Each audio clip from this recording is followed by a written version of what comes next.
14 minutes de jeu entre le Portugal et les Pays-Bas. Et pour le moment, la surprise avec les Néerlandais qui mènent 3-0.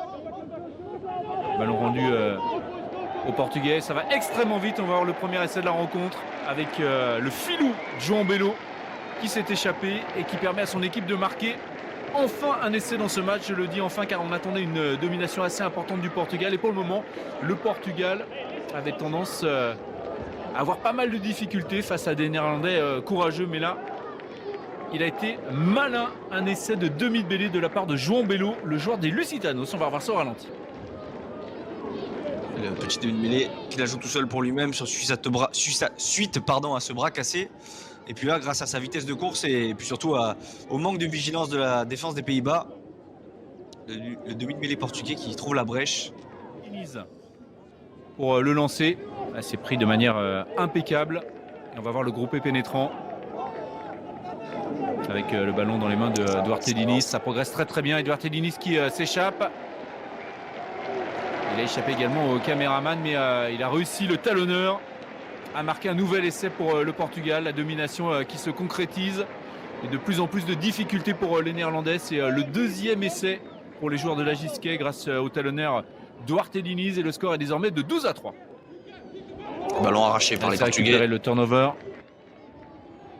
avec Francisco Fernandes, le joueur de Béziers avec ses cheveux longs et sa moustache. On repart du côté fermé.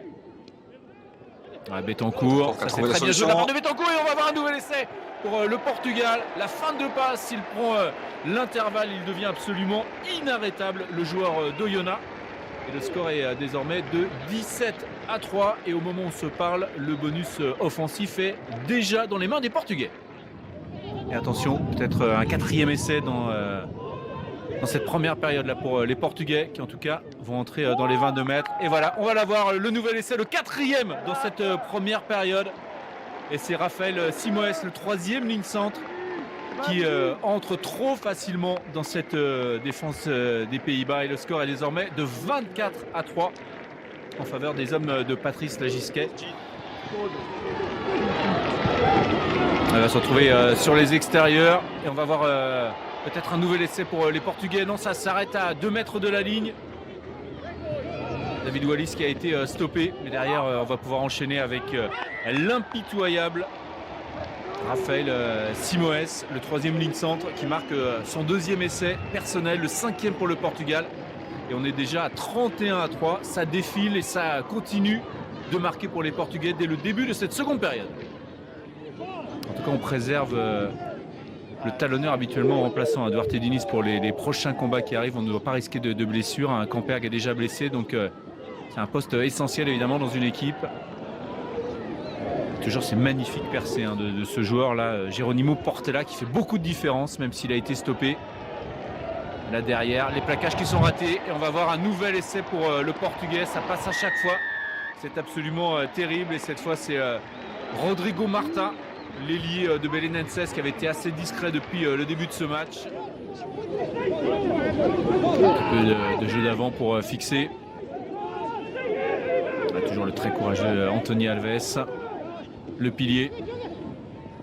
Portela avec Marta qui a changé de côté. Et on se retrouve à l'extérieur. Et on va avoir un nouvel essai pour le Portugal sur l'extérieur avec cette nouvelle action qui a été conclue de main de maître par Raffaele Storti. Excellent depuis son arrivée sur le terrain. Storti qui fait beaucoup de mal aux joueurs des Pays-Bas. Et donc le score, vous l'avez vu, est désormais de 38-3. 7 essais au total pour les Portugais.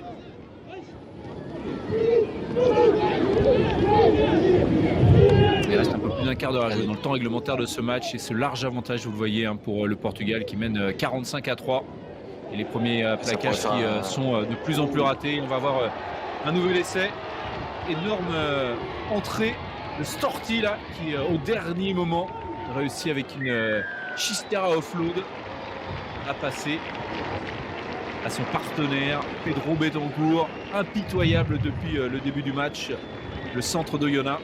Betancourt qui marque son deuxième essai, le 8e pour les Portugais. La fête continue pour les Loups. Que c'est dur.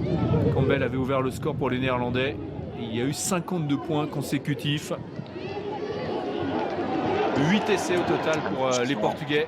On va peut-être avoir le 9e là dans quelques instants. Tounes qui est stoppé.